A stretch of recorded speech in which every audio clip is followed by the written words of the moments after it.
How's it going? Good, man. Good. Good to be on here. It's the first time for me being behind the camera, actually. Okay. Yeah, so you're very special. I thought our viewers could definitely learn your life story. Yeah, man. Where you came from, how we met, and all that fun stuff. Yeah, man. It's been a long journey. I think we met in 2016. Correct, around yeah. in that time. So 2016. We were both living in the same rent to share kind of environment. I know my Uncle Thomas was living there. He gave me opportunity to live in this kind of half attic room. It's kind of like a half room, and it wasn't but it was a place to stay, and the rent was pretty cheap too. So it was a good opportunity because moving to Portland, I didn't have any really connections, but really my uncle when I came out here. So it was quite an experience. Yeah, for sure. That's how we connected. Yeah, so I was on my journey with the dental instruments. I think we both were very entrepreneurial. Yeah, in that sense, business-like, and we're all both in kind of the similar spot, just kind of figuring out who we were.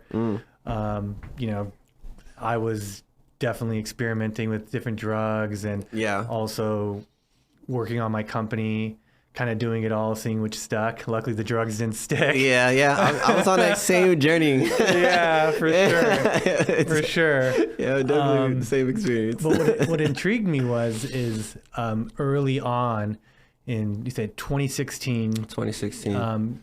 That's when you were starting to get into the crypto space. Yeah, that's kind of when I was doing a lot more research. I first heard about Bitcoin when it first came out around 2008, 2009, and I was in high school at the time, my freshman year, when I heard about it.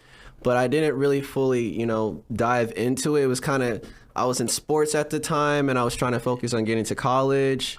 So I didn't really focus on the aspect of cryptocurrency. But at that time, Bitcoin was 8 cents. So, I mean... Yeah, you kind of beat your head up, man, the possibility of, I knew about it, but, couldn't got in early, didn't take that opportunity. But, good thing, 2016, I revisited the subject. And at that time, Bitcoin was hanging about around 1,100 at the time before the bull run, where it took off to like 19,000, 20,000. Yeah. So during that time, that's when I did a lot of accumulating. I knew I was like, okay, I need to get on this now because I traced the history back. So for some of our viewers now, if they don't understand your impact and your belief in the blockchain and the crypto industry, you're a bona fide crypto billionaire. Yeah. So, and that is, that's amazing. Yeah. And I think there's a lot of questions and a lot of curiosity for someone who's maybe per se connected to the matrix. Yeah. And doesn't understand the alternative type of banking out there. Yeah. Tell us a little bit about that, and about just the blockchain and crypto. I mean, I'm sure I'll be able to ask you more questions as we go on. Yeah, of course. So, I mean, a lot of people already know about Bitcoin, of course, which is a decentralized currency. There's other various different currencies, but aspect of cryptocurrency is picture you are your own bank. You are able to control your funds compared to a bank. Say, for example, the bank can freeze your account, and when that happens, you can't withdraw your funds. Or say, for example, something happens to your credit card, fraud or what happens, you got to call in, and what they say, the office is closed, and you can't fix that day. Yeah. That's an issue. That's what happens with traditional banking. Those are the issues that you run into. You also run into some security issues like double spending. You also run into fraud. People can commit and steal your private information through your emails and stuff like that. So with that being said, cryptocurrency is totally secure. The reason why it's secure is on the blockchain. So every transaction is recorded. So you can see it's a public ledger, and it allows anyone. I mean, the FBI can pull up, you can pull up transaction with the transaction ID, and you can trace the transaction ID back. The difference between blockchain and traditional banking is our names are not attached to that transaction.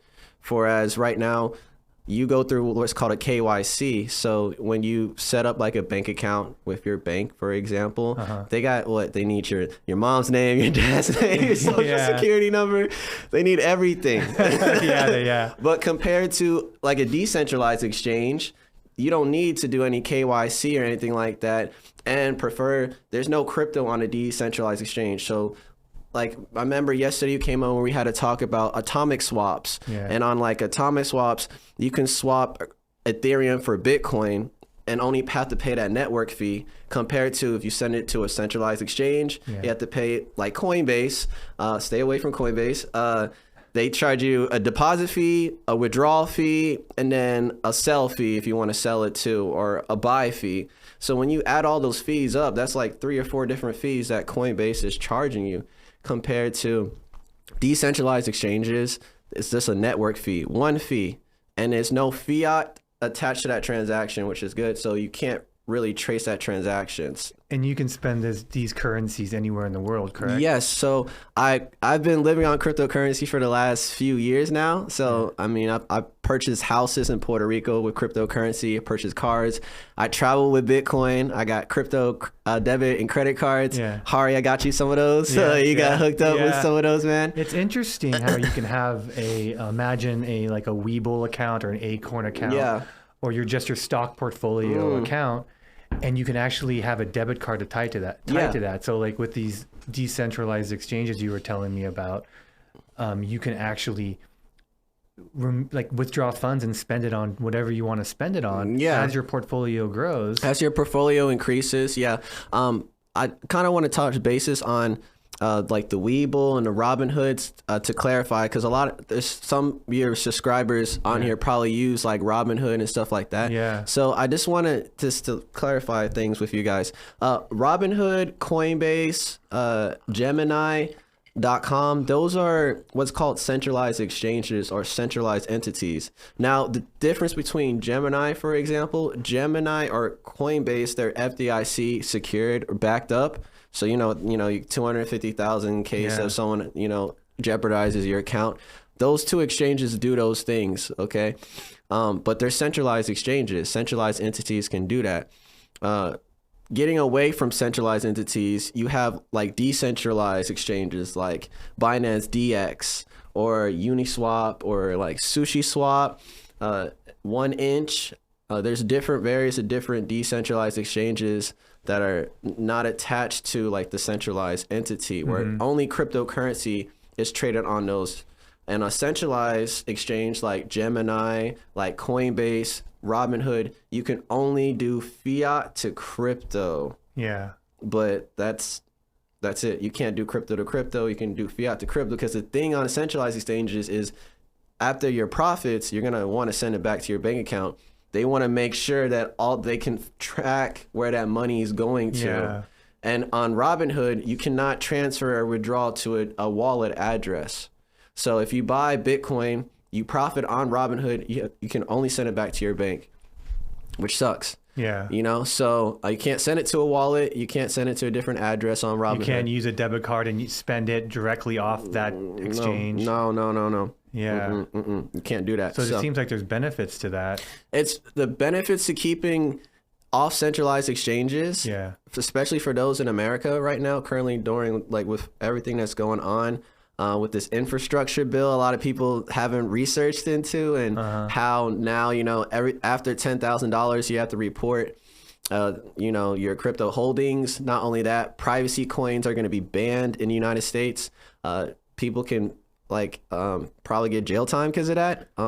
Stable coins are going to be banned. So you kind of have to think, how are you going to navigate now in this crypto world, especially in the US? I mean, how are we going to be able to keep our profits, or how are we going to be able to navigate in this area? And majority to the viewers who are trying to get into the crypto space, try to stay on decentralized exchanges. Try to stay on those exchanges. Get a cold storage or hardware wallet like an EliPal, the one you recently got. And store your crypto on there or away from centralized entities, because you never know. The US could be like, hey, we're going to shut down that exchange. And if you have your funds on that exchange, what do you think happens to your funds? Your funds will be frozen. And then they have to do what's called manual withdrawals. Hopefully you get your money. Well, isn't that scary for a lot of people? Of They're course. like, well, I'm not going to get into the crypto space because that could happen. I mean, we all have to remember crypto is a really high risk Yeah. So you're taking a risk. Biggest thing in cryptocurrency or in any trading, it could be futures, binary, Forex, do not risk what you can't afford to lose. Yeah. You know, put in and think, hey, if you got $1,000 that you're willing to risk, know that this $1,000 might not come back to you. You know, you got to understand the risk. It's high risk in cryptocurrency, high volatility, but high rewarding for those who, and you've seen some of the results, for those who've put in the work and do the research on the right projects. I think how I got into the crypto space, thankfully because of you, was the appreciation of the blockchain and kind of figuring out that I can have money sitting in an account that's completely ledgered out and it's safe. I open up the app, I see the balance is still there. There's no security guards, there's no fees, there's no waiting in line at a bank. There's no all the hassles of having a banking. It's just there. Yeah. And I'm like, so what am I paying for? And another benefit with the proof of stake, you can earn interest on your cryptocurrency. Oh, interesting. And play the same game that the banks are doing against you right now. So talk about that. You call it fractional reserve banking? Yeah. So it's kind of like that. So when, like, say, for example, you go to a bank and you ask for a loan from a bank, for example, or they're going to want what collateral or whatever, and they're going to put interest on it. And it's pretty high interest. That interest you don't get, obviously the banks get that interest, you know? So in crypto, it's called DeFi, or what's called decentralized financing. And that's what's breaking traditional banking. And this is what the banks are scared of. Yeah, let's talk about this. Yes. And this is kind of the reason why I kind of see why the infrastructure bill in the United States is moving the way that it's moving, because crypto is going to disrupt. It's already disrupting the banking industry. We see what's happening. We see what's happening in El Salvador. They're now a crypto city, you know? They're purchasing Bitcoin like crazy. They have over $1 billion in Bitcoin revenue, more than majority countries, which is pretty crazy, man. And El Salvador is like a third world country, man. But now, because of cryptocurrency, people can go to like McDonald's and different places and markets and now purchase their food and their groceries with Bitcoin, Dash, like Monero, all different types of different cryptocurrencies in El Salvador. And they don't even take cash anymore in El Salvador. Yeah. The cash is gone. They don't take the US dollar. They don't take anything. They take cryptocurrency now. So they're seeing how it's, you know, innovated a third world country to now becoming a city to where they can now use cryptocurrency. And now people have an opportunity to be banked, you know, for themselves, you know, you know, because there's a lot of unbanked people in South America that don't have the opportunities we have. So now they do have opportunities, and now the value of cryptocurrency is way higher than their own currency. So you know, so it's kind of like, it's kind of a no-brainer. The people understand it. The president of El Salvador understands that. And that's why we can see they're thriving. Also, look this up, pretty cool. They're now mining Bitcoin with volcanoes in El Salvador, bro. What? Volcanoes, bro. Okay. Volcanoes. They're the first ones to do that. I've never. That is like, pretty crazy. That's pretty crazy. You know, I'm just like, wait, what? Like, it's like, we're in America. We have all these opportunities, and we can't think of something that we can mine Bitcoin naturally. Like, you know, it's just kind of like, okay, we got some issues. Like, you know, so. But going back to DeFi, because I kind of, you know, got away from that. Yeah, no worries. Sorry, I rambled. So DeFi, decentralized financing, it's disrupting traditional banking. Okay, so say, for example, I have a project like, okay, Nexo. Nexo is a place where it's like a decentralized financing opportunity to where you can lend and you can borrow, or you can stake your cryptocurrency. So I can lend my cryptocurrency out to you, and I can earn interest for lending my cryptocurrency out to you. And it's put into like an escrow situation. So even if you default on it, I'm still okay. I'm not going to get, you know, my crypto won't get stolen or anything like that, because it's in like an escrow situation. So it's like tied up. If you default, that's on you.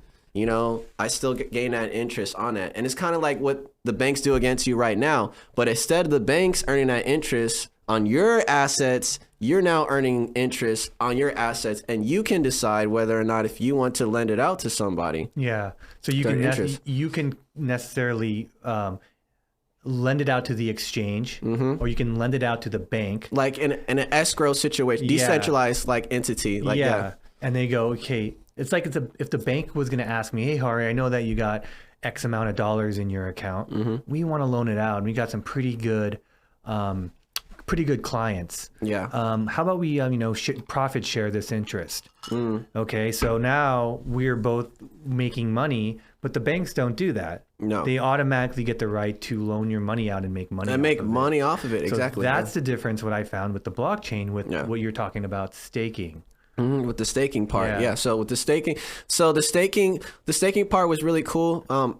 So to comprehend staking, and then you got borrowing. So they're you got different concepts, and this is what's really cool about cryptocurrency. You got staking, borrow, lending, okay, and then you got high yielding, and that goes into like different things. Mind-blowing emoji going on right now. Yeah. So you got so staking is, for example, I lock my cryptocurrency into a liquidity pool for a certain amount of time, and I earn APY. So there's a cryptocurrency right now. It's called Spartacus, SPA. And right now, currently on that cryptocurrency, I'm earning 67,000% APY yearly. So for me to Did you just say 67,000? 67,000%. Okay, that seems unbelievable. I mean, we could pull it up on a computer. I got my computer here. We'll take it. Yeah. Okay, go on. But yeah, so I'm earning 67,000% on this project right now, yearly. If I just hold it in there, I will earn 67,000% on it. So daily, I'm earning interest. Daily, I'm accumulating more coins because of this, because I'm staking it. So that's the concept of POS, proof of stake. Then you have what's called borrowing, and borrowing is like, hey, I'm going to lend my crypto out to you, and I'm going to earn interest on that and on that loan. So say, for example, I send you $3,000 in Ethereum, and you're borrowing that. On top of that, I could put interest on how much you're going to have to pay me back in return for borrowing my crypto. And the blockchain takes care of all this. Yeah, it's put in escrow, the accounts and everything like that. There's trusted various different exchanges where you can go to, do these things to lend and to borrow, and they tell you what the interest is for doing that also. Yeah. And then they also tell you the terms and the regulations of each one. So you can see on the different pairs and the regulations, and then you can decide whether or not which one you want to go on, and go on the one that has usually the highest APY. That's what the one I'm going to look for, because there's various different exchanges that offer different APYs. Yeah. So don't settle until you figure out which one has the best one, and this is more credible. Yeah. Because at the same time, remember, this is very high risk, and you can't trust it, It's a wild, wild west. It's a wild, wild west. A project can look great, and it looks everything's going well, and then in the end, it could be an exit pool or a rug. So you gotta be really careful. So you said the word project. I want to let our guests understand this. There's coins, right? Mm-hmm. And then there's projects.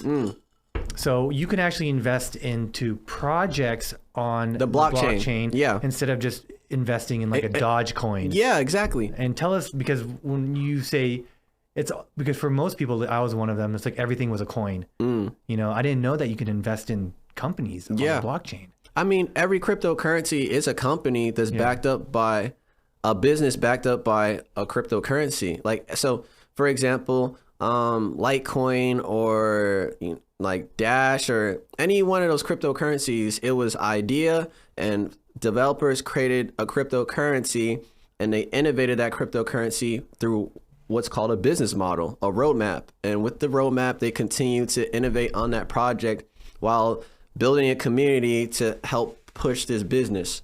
That's really what it is. So every cryptocurrency, in a way, if you think about it, it is a business. It's just a business owner, CEO, got a team together that could create the right algorithm to create a token, and then being able to innovate on top of the token, create smart contracts, decentralized applications, metaverse now, which is the biggest hype right now in the crypto market, and NFT projects. Let's talk about that meta. Yeah. So Mark Zuckerberg just changed the name of Facebook to Meta. Meta. But you guys got to understand, he's trying to get into the hype Yeah. of what's going on with cryptocurrency, because a lot of the metaverse projects are built on what? The blockchain. And a lot of them are going to be way more secure and way more anonymous and decentralized than Facebook. Like, I'm not going to get on Facebook metaverse, Yeah. but I'll get. So you don't like Facebook metaverse? I mean, by the way, we post on Facebook. I love you, Mark Zuckerberg. we Keep love you. the algorithm up. Yeah, we love your platform. So the reason why I personally don't is because it's a centralized entity. And there's certain things that I can't post without getting in trouble or them blocking it. So you got to think about the aspect of how it's going to be in the metaverse. There's going to be certain things that you're not going to be able to do. Everything's going to be controlled. And it's not a decentralized entity. Like metaverse right now is better in a decentralized entity. It gives the community and the people the ability to do whatever they want in the metaverse. But not only that, a lot of these tokens or projects are built by what's called governance. So the community is the ones that pushing the developers to expand on certain things on a project. Hey, we want this to do this. We don't want to go in this direction. And that's what actually makes projects thrive, is when a developer and the community can work together to help the project grow. It can't just be the developer doing all the work. The community also has to do the work too by promoting it and giving, opportunities to have people join. What's your most excited project you're most excited about that's being built on the blockchain right now? Man, there's so many. I know there's so many. Man, well, some metaverse right now, Polka City. We called that project at 45 cents. It's at $2 now, and that project is probably gonna 100x in the next 12 months. Viewers, you better think Zay right now. That's a little inside. Little inside. Project gonna like 100x. Like we've already 7x on that project. So we're winning. Yeah. There's some other ones. There's actually another. So what is Polka City? Yeah, so Polka City, think about it like Metaverse GTA. So Grand Theft Auto kind metaverse. of in a way, and there's another cryptocurrency. So Grand Theft Auto utilizing the blockchain, pairing up to create a universe that is within the blockchain. It's kind of like a virtual blockchain. So in the metaverse land, you can purchase what's called property or virtual assets. Okay. Or other things like collectibles and skins like in games. But in Polka City, what you can purchase in there is like hotels, gas stations. There's a person right now that purchased a gas station, I think for like $20,000, and he's earning $16,000 a month on that gas station virtually. It's a virtual gas station, and he's earning $16,000 a month. Because people are playing. Because people are playing the virtual game, and they're pulling up to the gas station and using his gas station. Yeah. So that's mind blowing. So you can own like airports. Yeah, you can. Okay. You can own airports on there. There's like 7 more airports that you can buy, and it's like $5,000 for the airport right now. But I guarantee you that airport is going to be worth $30,000 in the next few months, and right now it's worth $5,000. So like these games are getting more real and real and they're getting realer. And the next level of these games is, okay, well, let's actually make it like a real world scenario. And there's going to be gas station attendants or gas stations you have to pay for. So these properties, like you're saying, in Polka City. Yeah. And it's just going to make it a more immersed experience for the gamer. Yeah. Which is pretty interesting. Very interesting. Yeah. Very interesting concept, man. I grew up on a farm, very, very laid back, so this kind of like, really understanding the value of this virtual world. Yeah. And hey, is it time to get with the times? Am I going to just be left behind, or do I need to kind of go, hey, this has been around for 6 years, this cryptocurrency thing. Maybe I should adapt and see what this younger generation is really interested in. Yeah, I want to touch on that because there's a news article that I read, and the news article stated that the biggest age groups that are going to get left behind in the cryptocurrency game are the elderly, which is really sad, or the poor. And let's be honest, I mean, getting in the crypto game, you got to kind of have a little bit of money, you just not, you're not going to get into it and not and not know what you're doing, you know. Guidance is very important, and finding a mentor that can actually personally help you in the space, because this game's a wild west. 65% of cryptocurrencies are scams. 65% are scams. So when you think about that, there's about 10,000 or more cryptocurrencies out right now, and 65% of those projects are no good. So it's like it is a wild west. You're not protected by the law. No. You know? And then you got other issues, which that's why you don't see like Wall Street because in cryptocurrencies, there's no regulation on inside trading. There's no regulation on that.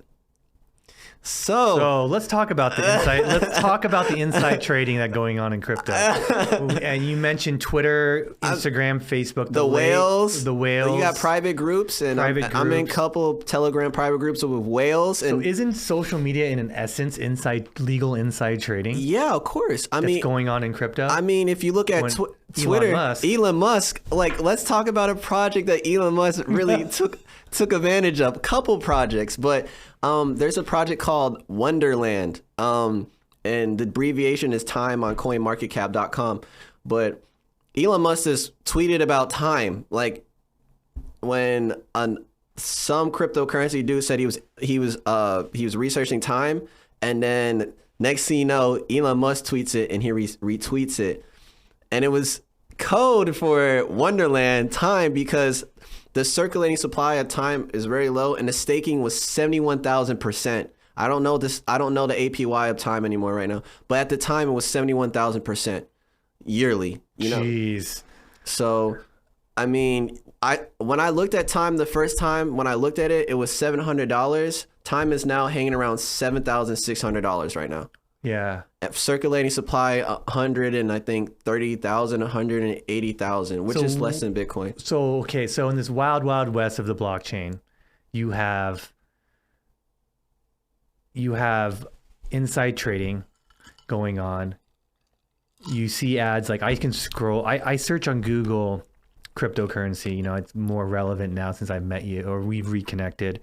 And so now on Instagram, I'm getting blown up with these influencers.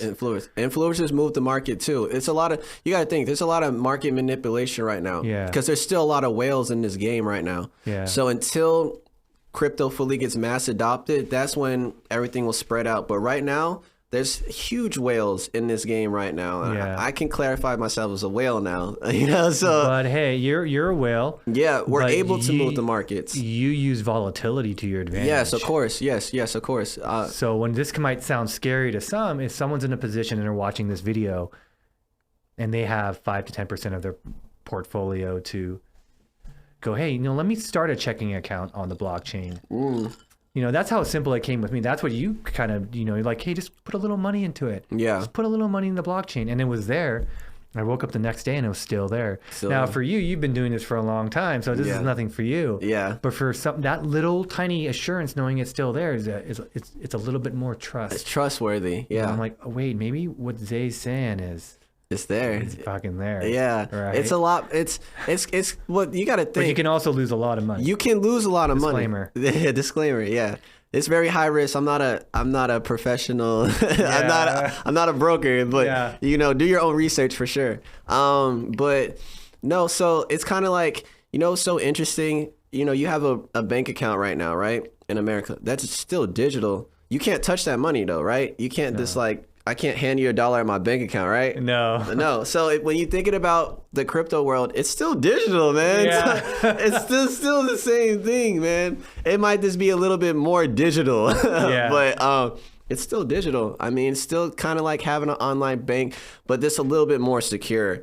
Okay. A little bit more secure, a lot more secure, man. A lot more secure. The reason why is you have a couple things that need to happen in order for it to send or receive a transaction. You got to do Google Authenticator. You got to authenticate the transaction, and then you also get an email sent to you, and then maybe a text message also, and that's how you can get the transaction sent over. So what you're teaching your clients is hey, I'm going to teach you how to do what the banks do to verify transactions properly and send them to the right address in a safe manner.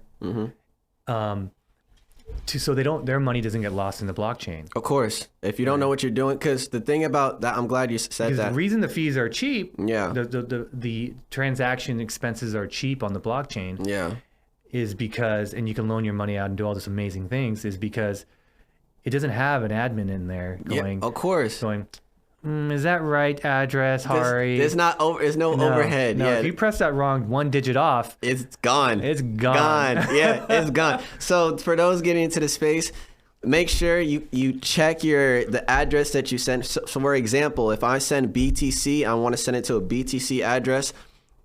Make sure it's a BTC to BTC address. Mm-hmm. You can't send Ethereum to a BTC address. That doesn't work. And if you do it, your money's gone. So make sure you send it to the right address correct. Luckily, a lot of exchanges, they already have an autocorrect in there to be like, hey, this is not an Ethereum address, or hey, this is not a BTC address. Okay. So Qcoin has an autocorrect. Crypto.com has an autocorrect. There's a couple of various exchanges do. Not a lot of places do. The LEPAL, I think, also has the autocorrect too. I think I've typed in the wrong address before and it's like, this is not the right address. Okay. So it's getting better. Yeah, it's getting better. But there's some exchanges that don't have that asset to where if you like the Ledger Live now, they got rid of the autocorrect. I think the autocorrect's not there anymore. So if you don't check the right contract address, you may lose it. So you got to be careful.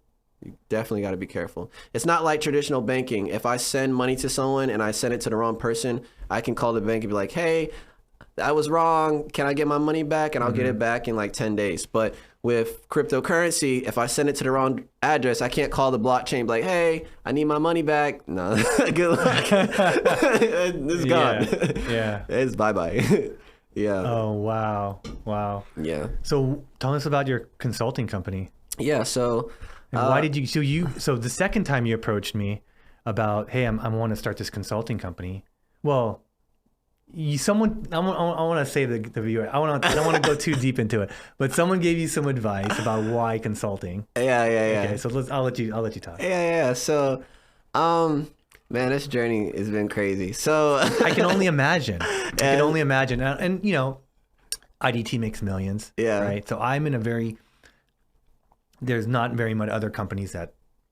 So when I see how humble you are, for having 3 commas, it slaps me in the face and goes, hey, Hari, you know what? Life is all about service. Yeah. Right, and providing value. And so when I see somebody who I physically saw them in their lowest hour. He saw me when I was broke. Yeah, dude. I was living in like a half shack, the bed frame, that's it. Yeah. It was real small. Like I couldn't maneuver in that thing. But yeah, tell us a little bit about that and your calling to crypto and why consulting and things of that nature. I mean, 2016, that's when everything kind of changed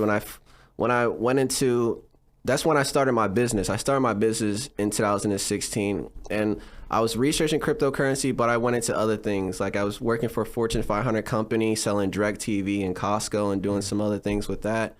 And then moved to Jersey because of the AT&T merger and killed that market. We did a good job, moved back to California, started a cold call business. But during when I started my cold, and which is rough, tough stuff, but excelled in the cold call business. I mean, I was doing doing $50,000 to $86,000 a month on cold calls. That's juice. But after that situation, I kept seeing the crypto market doing so well, and then just hearing about so many stories about people having overnight success in the space, you know?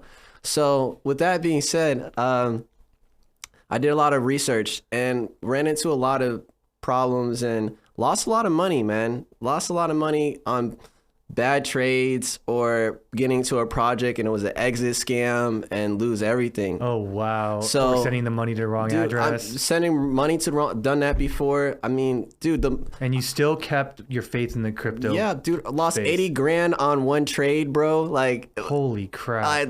There's a lot of I want to hear about that struggle. Yeah. So, I mean, I've burnt accounts before too. Imagine burning a couple account, like you have a $10,000 account and then 2 days your account is nothing.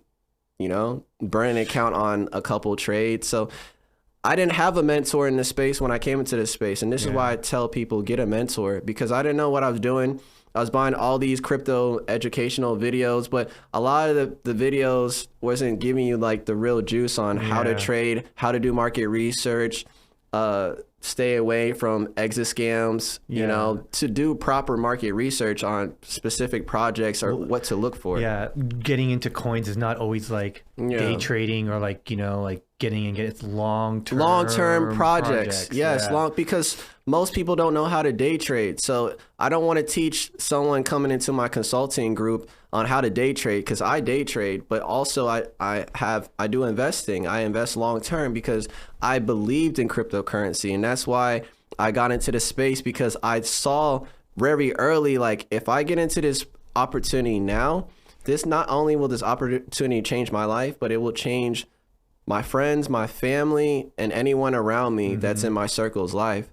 And if I can understand this space and get into the trend, not too early, because at the time it was around 2009. So it wasn't early, but at the right time still to get in, to do the right research, to create the products. And the crazy part was, when I first started, I was only charging people $99 for my consulting group. And I think that's when you approached me. I approached you the first time. And I was a fucking idiot. And then the second time I approached you was $2,500. Yeah, and you still gave me the same deal. And I still gave you the same deal. But that's not that same price anymore. Oh no, it's sorry guys. 50, 100,000 now to even work with me, to even do one-on-one. And you do a lot of time. Yeah, I do. You know, you give a lot of time. You answer the call. Yeah. Your dedication to your clients. That's one thing that was, when you approached me, I was like, well, what's his hustle going to be like? You know, is he going to like, how much can I lean on him? And you've done amazing. It's your passion for the industry and your care for your clients. You know, it's truly family. Yeah. So of course and I'm just very blessed to have you in my life.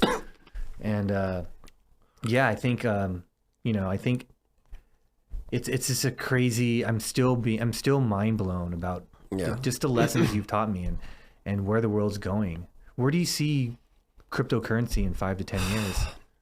Do you think it's too late for people to get in? I honestly, Ari, I think we're still very early. And the reason why I said is a year ago, a statistic came out that only 7% of the world was invested into cryptocurrency. This was about a year ago statistic. If you look at the current market cap, I don't know right now, off the bat, I'm gonna say it's under $3 trillion. If you look at the gold industry does about $20 trillion daily in trading.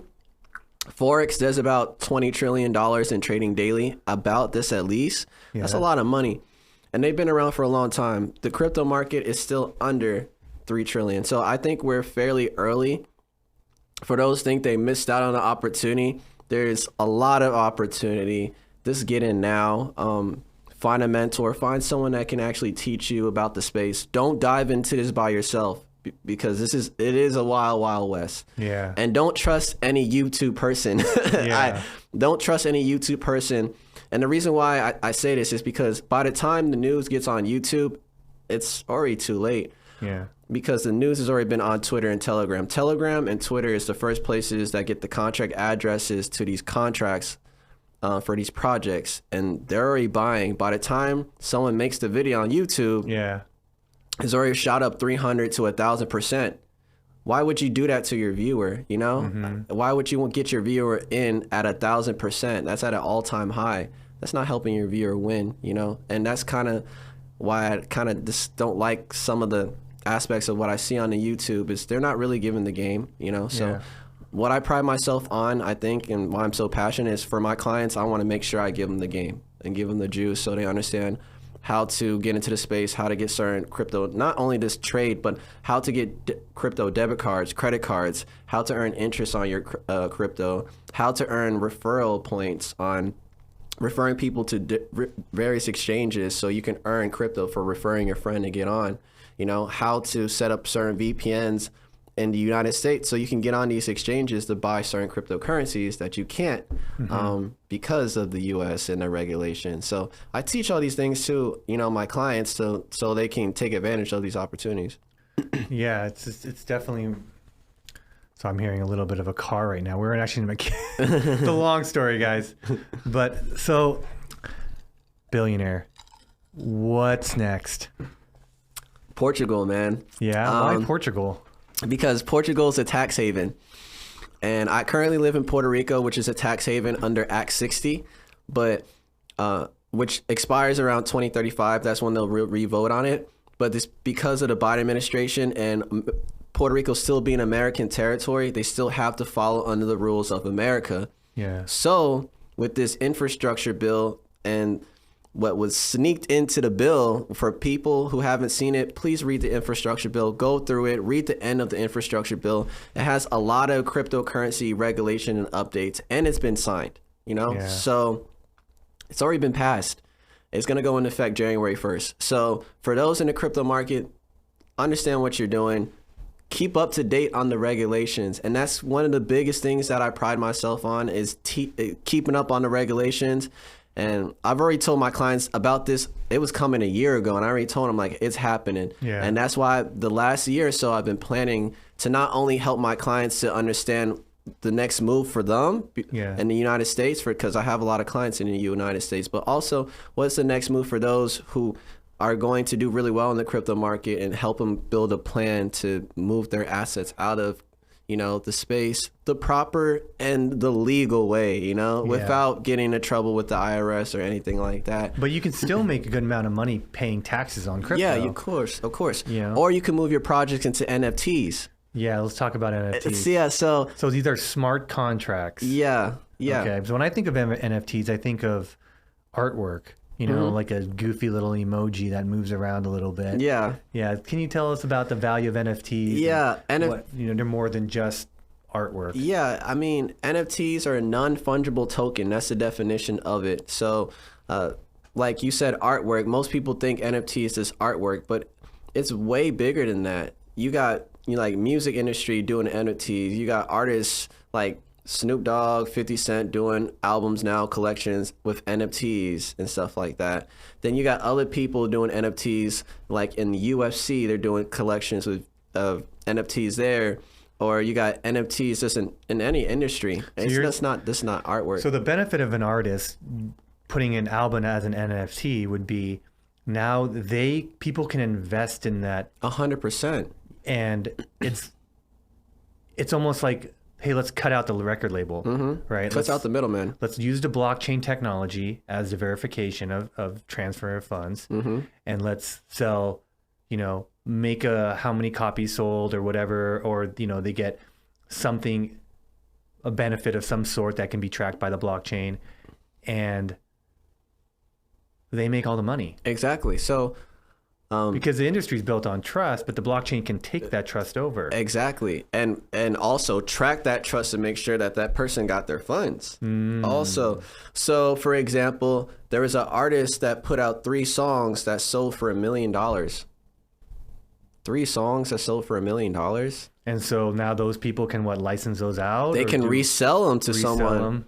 Yeah. Because they're an NFT collection. So, hey, I bought this for $1 million. I'm going to sell this to you for $2 million.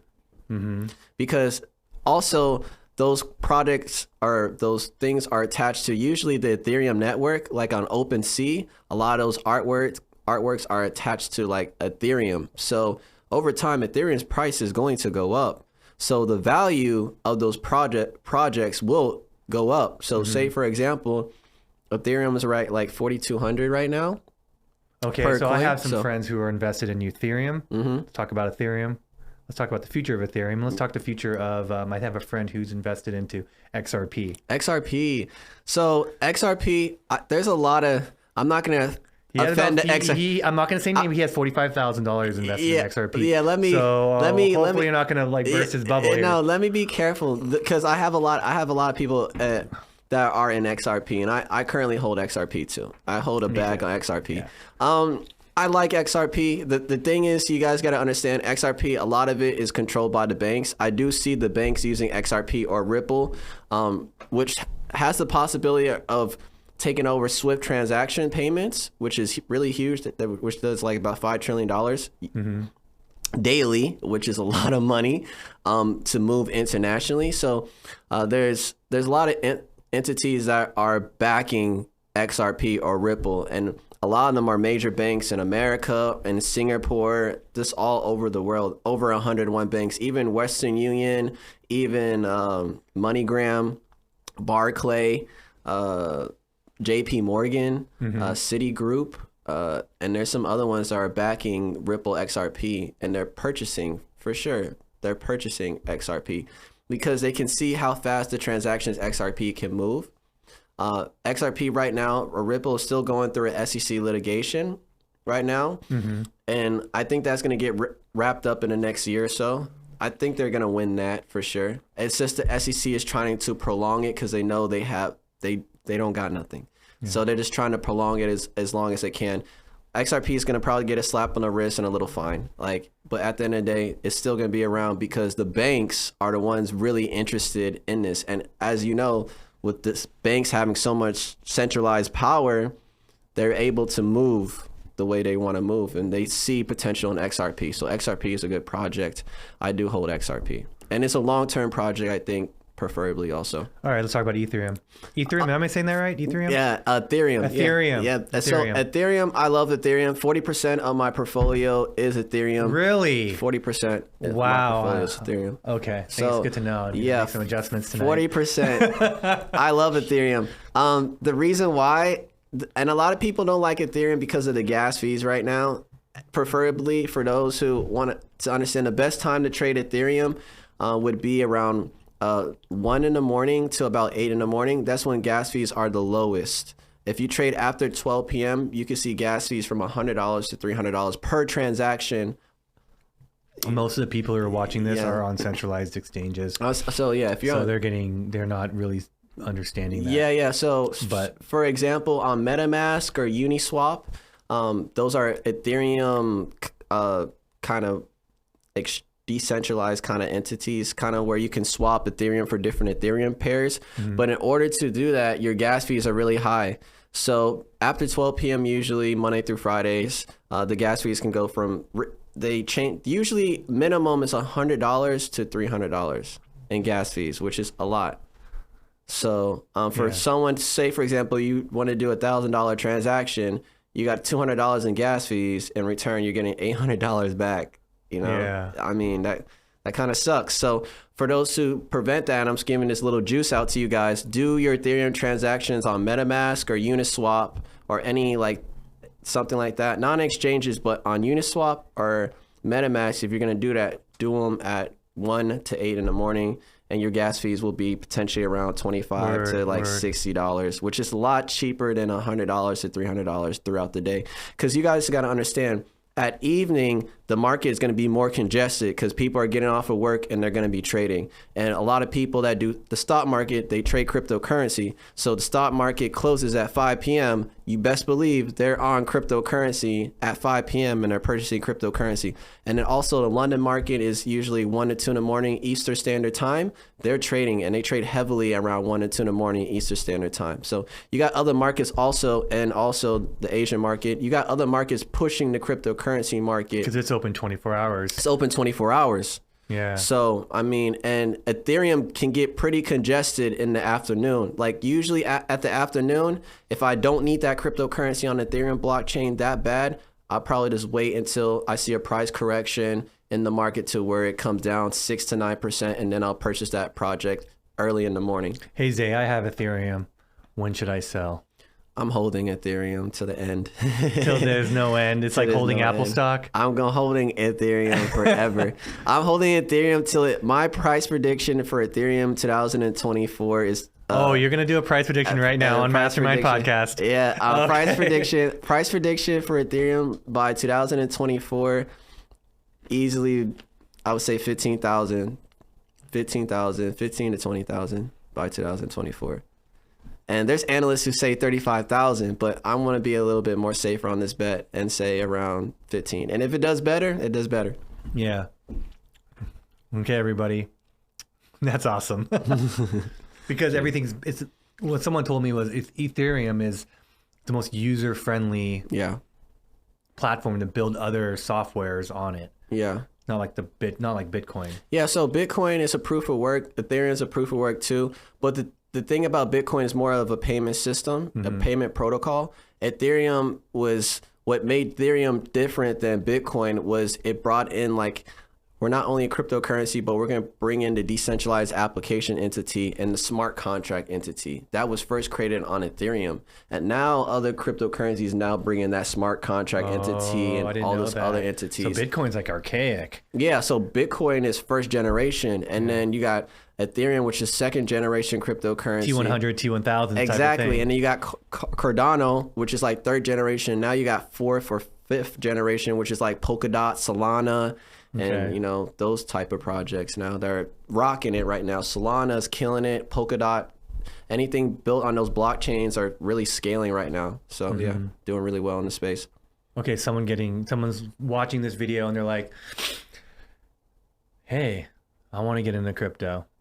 What's 3 pieces of advice? I think one of them is get a mentor. Get a mentor. Yeah, get a mentor. Get someone that can walk you through the space. Yeah.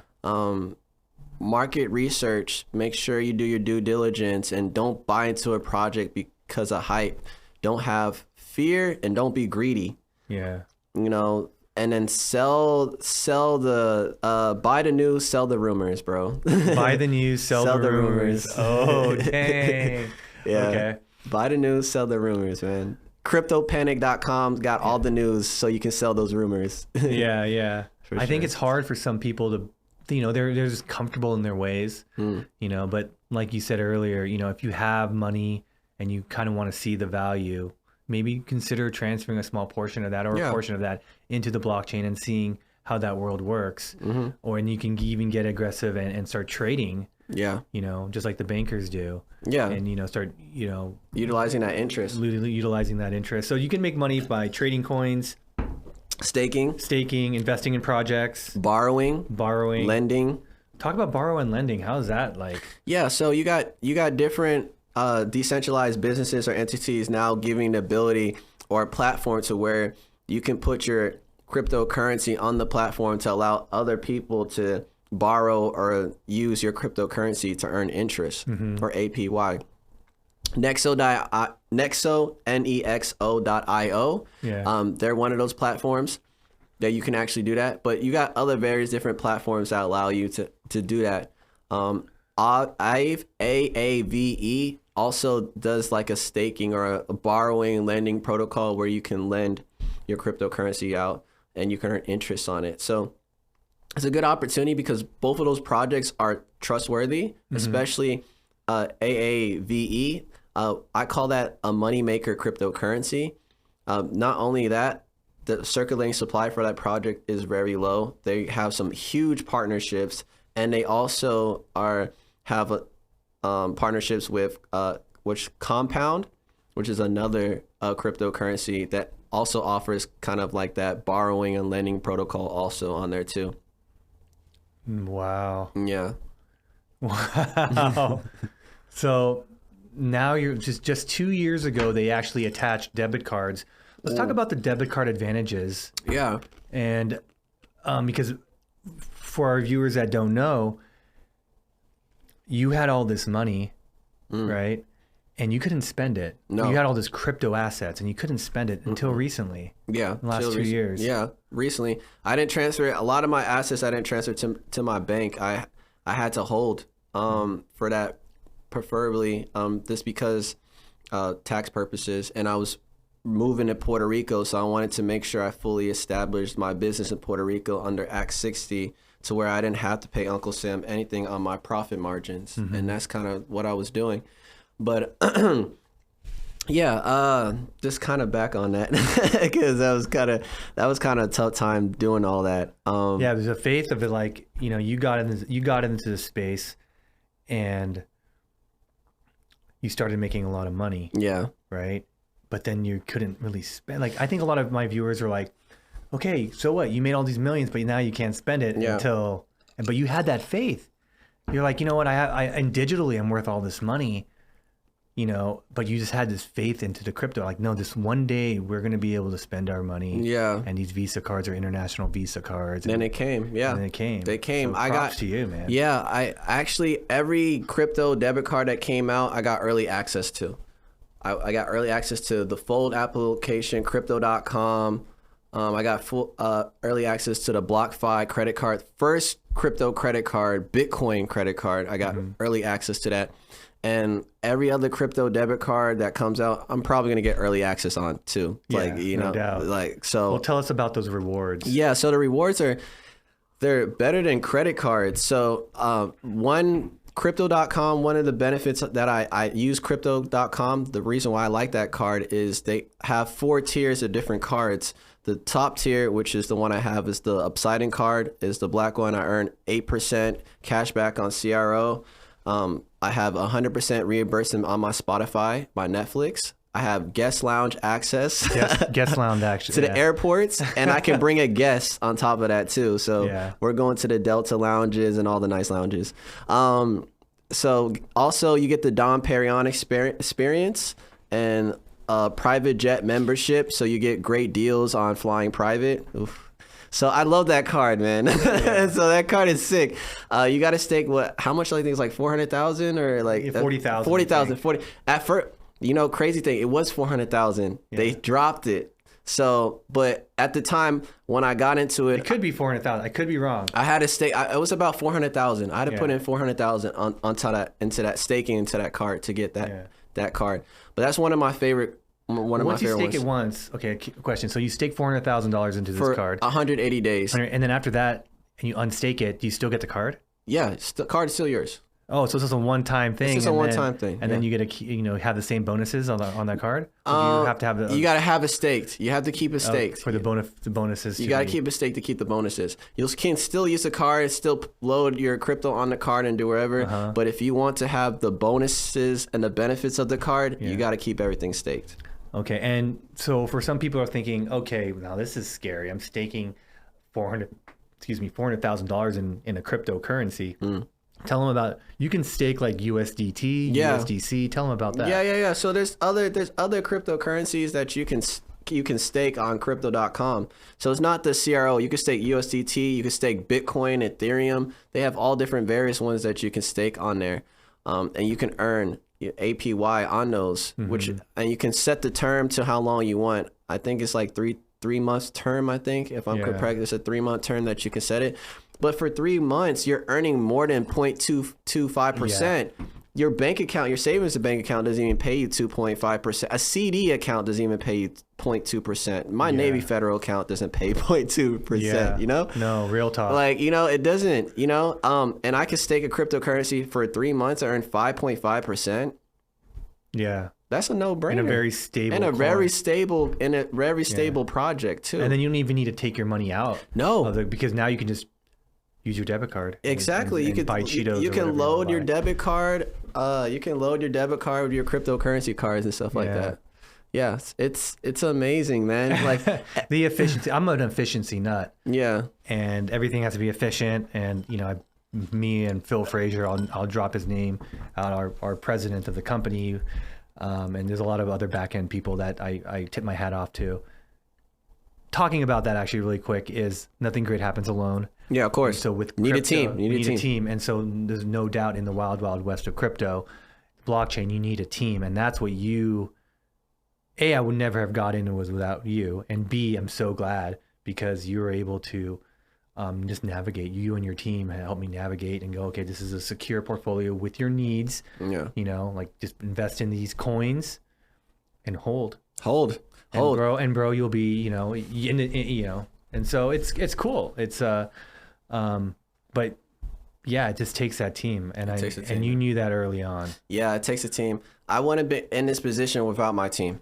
Yeah. I want to be here. I want to be having this podcast with you. I want to be able to be in the opportunities that I have because my team. A shouts out to my developers and, you know, my employees and everyone that's helped, me on this journey. It's not just me. I built the products and created the content, but at the end of the day, I've had people promote my content and people help me sell my content. And just people that believed in me and gave me an opportunity, a platform to show what I can do. So that's also has helped a lot on this journey. Yeah, I think that for a perception that I had getting into it is like, if I'm going to get into the crypto space, I have to just trade. But you don't. But you're telling me like, no, you can just put a little bit in there and just wait, bro. Just wait. Yeah. You can wait. People who can day trade, if you can day trade, is great because you can make good profit in day trading. Like I day trade every day and I make good profits day trading daily. But that's because I've been trading for years. So I can understand that. But for someone that's fairly new, because there's a lot of fairly new clients that I have that don't know nothing about cryptocurrency, I'm not going to teach them off the bat, hey, so we're going to get into this swing trade right now. We're going to do, here's your take profit 1, take profit 2, take profit 3. This is your stop loss. You ready? Most people don't even understand what is the take profit 1, what is the take profit 2. I think I asked you that question. Yeah, and you're like, don't worry about it, bro. I was like, don't worry about that right now. Let's just focus on this other stuff right now. Let's just get the basics first, and then we'll get into that. Yeah. I love it because we're always talking about just moving forward. I think that's one of the things that stuck with our relationship is we're always thinking about like, hey, how do we just progress? And that's what this podcast is all about. And I'm just really thankful for you to be able to like to share your insight and your success with our viewers. Is there anything else you want to talk about? Like any nuggets you want to give? I know Polka City was a little nugget. I got some nuggets for you guys. I got a whole list. So I know you said put it on airplane mode, but I got to get these projects for your viewers, bro. Okay. I want to make sure you guys as viewers take advantage. So. But they should go to crypto.com. Yeah, so you should go. So make sure. And I can always put your link in the description below. Your consulting company if you choose. Yeah, you go, you know what? You are very well off. And you're like, hey, I want the best of the best. Click on his link. Yeah. So crypto.com is just a lot more easier to purchase Bitcoin, Ethereum. So for those who are looking to get into the space, get on crypto.com, purchase your Bitcoin, Ethereum on there. And then if you do get the link from me, you get into our VIP crypto group. We'll teach you guys how to use the Bitcoin and Ethereum to get into these smaller cap projects that I'm going to list to you guys right now. And these projects are hanging around 3 to 4 cents right now. So if I were you guys, I would get into these projects. So one of the projects that I was looking up today is called Solanium. So I'm going to spell it out. It's Solanium. Okay. It's on the Solana blockchain. Very fairly new project. SOL, right? SOL, yeah. Yeah, I got that. So anything on the Solana blockchain is go. You doing okay? Okay, cool. Is go. So we have Zay's girlfriend. We're working the switchboard, so I appreciate you. So I know that stool isn't very comfortable. I'm working on that. But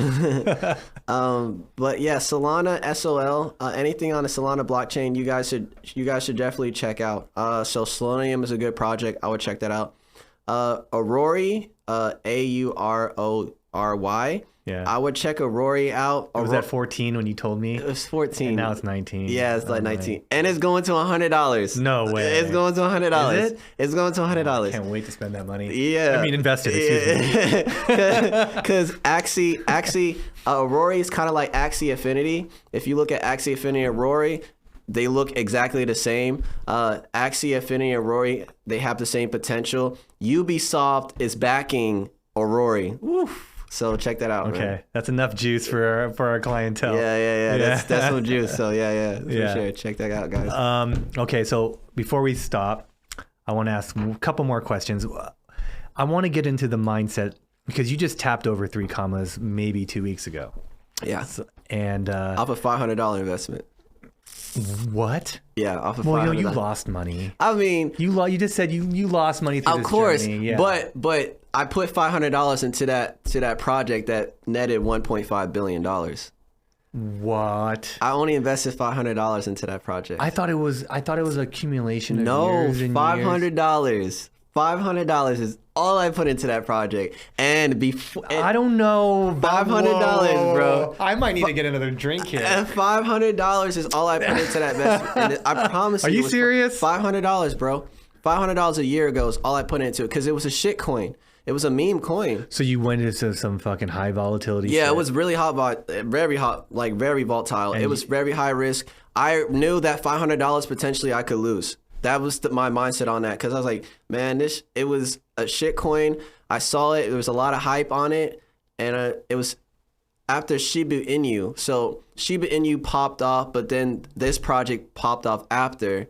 You want to say the coin? I'm not gonna say the coin, okay. but it's an Inu. It was an Inu coin. I'm gonna say that preferably it popped off and it did really, really, really well. So and a couple months before that, and I think I told you I was thinking about selling that project because I was at a loss a couple months ago. So I was like, man, this is a loss, But what's crazy is when I was trying to sell it, I couldn't sell it. It wouldn't let you? It wouldn't let me. Oh my God. The Ethereum. Emotions, baby. Emotions. My Ethereum. You know we were going to sell Relief before it popped off. I don't know if our viewers know that yet. For real? Yeah. We were trying to sell the Relief technology and we were going to sell it for I think 1.6 million or 1.8. Wow. And then COVID happened. Wow. And so what happened was the CDC and the ADA go, we need an aerosol device to remove the aerosols from the atmosphere because it's such a high risk COVID. Yeah, COVID, right? aerosol. So we were the only device that really did that efficiently. Wow. Started printing money just like coins. Bro, that's amazing. Yeah, so it's funny how we were both kind of at that selling point. Yeah. And then, but we can go on forever. I can go, but so tell me about it. So you were about to sell this. I was about to sell. Or this coin. Yeah, I was about to sell the coin. I had it on my hardware wallet, and when I was switching over, I switched it to one of my hardware wallets. So I moved the coins from my Ledger to my EliPal.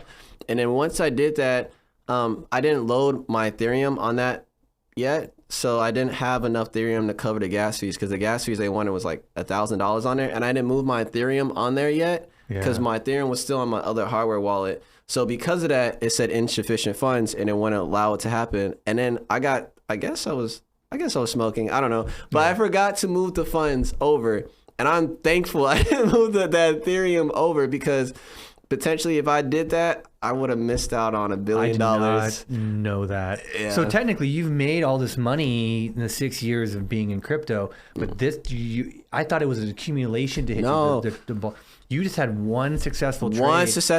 I mean, even I was already a crypto multi-millionaire before I hit that billion, but that one project, I've never had a return like that on a project like that. Like off a $500 investment. And this is not uncommon. No, there's many stories of people doing it. There's many hidden crypto billionaires out there that are doing it off $17. You hear about that kid that did all $17 on Dogecoin? He was holding Dogecoin for 4 years and only invested $17. And so now he transferred that coin into a stable coin. And he's sitting on a couple billion. And no one knocks about these people. No. Until now. Yeah. Until now. We are putting the highlight on these crypto billionaires. Yeah. I mean, something out of nothing real quick. But you haven't changed. No. This is what gets me. Yeah, I'm still going to be Zay hasn't changed, has he? I'm the same person. He's still the same person. You've known him for quite a while as well. Yeah. I'm always going to be the same person. Money doesn't change. Money doesn't change. I've been traveling before the money. So I've been doing all this before the money. So it's just the same thing I'm doing. Like I'm still traveling. I'm still helping people learn about cryptocurrency. I'm not. Wow. I mean, most successful people, what I've seen, I'm just trying to follow the footprints of successful billionaires. Yeah. They're not flashy. I mean, Mark Zuckerberg, Jeff Bezos, all those people, they dress like this. Like, like they wear sandals. They live humble lives. You know, they don't have to flash that because they're comfortable in their position. There's no reason for them to do that. What I've come to find out is once you obtain that level of success, you don't have to prove yourself no more. Yeah. I mean, You don't have to prove yourself. You've already proven yourself. Now people are calling you. Now people want interviews with you. Now people want to have time with you. You call the shots. You're the boss. So that's the aspect of, what I've seen this from people with success. Yeah. it's different, you know. People who are like, say for example, I'm not knocking like rappers, celebrities, they flaunt their wealth and they actually don't have that type of lifestyle. They show that they have that lifestyle, but behind closed doors, they don't really have that lifestyle. They almost fake it till they They make it. fake it till they make it. They're broke. You know, most rappers are broke. They get advances. They do 360 deals. They don't. Most rappers are not independent. They don't get independent contracts. You know, they start out with record label and they sell their souls in a way. You know, you know, not you know. So, I'm not for that. I created a business and I strived to help my clients first. Yeah. And that's what helped grow my business, is because I put my clients first. Yeah. And, you know, putting my clients first, I saw those rewards and those benefits and all those referrals and all those people giving me opportunities and stuff like that. And because also doing this, the market research and understanding the market to now understand like, hey, if I can do a play like $500 to make $1 billion, and I was already doing like $500 to $1,000 to make like $50,000 to $100,000 off a $500 investment. Yeah, the sky's the limit, man. You know how crazy that sounds for some people who aren't in this world, but it's amazing. I'm still grasping that because I did it the old-fashioned way. Yeah, in a sense of like building a product, finding manufacturing, getting investors, and all that, and then you come around. And it's totally, but you put so much blood, sweat, equity into this and knowledge. It was almost like, it's almost, you know, it's supernatural how that just happened for you. Yeah. Right. And it's a blessing. It was a blessing. I'm definitely thankful. So far, this, you know, what I've done, I've already created 50 7-figure income earners. Yeah. In the last 6 years, which is an amazing experience. And not only to be able to become successful yourself, but teach. Yeah. You know, and I think that's one of the things I started this podcast for, was because I'm at the position where if I can grab and meet people like you and you're able to share, that's pretty good way of giving back to the world. Yeah, right? Of course. That's the best. I think the best way is to give back, you know, and once you get into a certain position, you pay it forward, man. I mean, obviously, like I said, I want to be in this position unless I had a mentor or someone give me an opportunity to learn this game. And that's what it took. And I still talk to my mentor every day. And I still ask them, I'm a student still, you know, I research every day about cryptocurrency projects, late hours, you know, and I'm a student in this game too. I'm always learning. So, you know, to those viewers who are watching, try to be a student, try to continue to learn and, you know, plug into people who are doing better than you, and, you know, try to elevate with a team, not by yourself. You know, there's no I in team, you know, so just try to find a group of a great atmosphere of people who like-minded individuals who want to understand the crypto space, plug in, do research together, grow as a team, and I guarantee everyone will be pretty successsul. Nice. Well, thank you, Xavier. I appreciate your time and being on here. Man, thank you. Flying all the way here from Puerto Rico just to be here. It means the world to me. And if anybody has any questions on his consulting services, I'll put the link down below. Yeah. I'll also put the crypto.com link down below. And it was a pleasure. And until next time. Until next time, brother. Cool. And then I'll.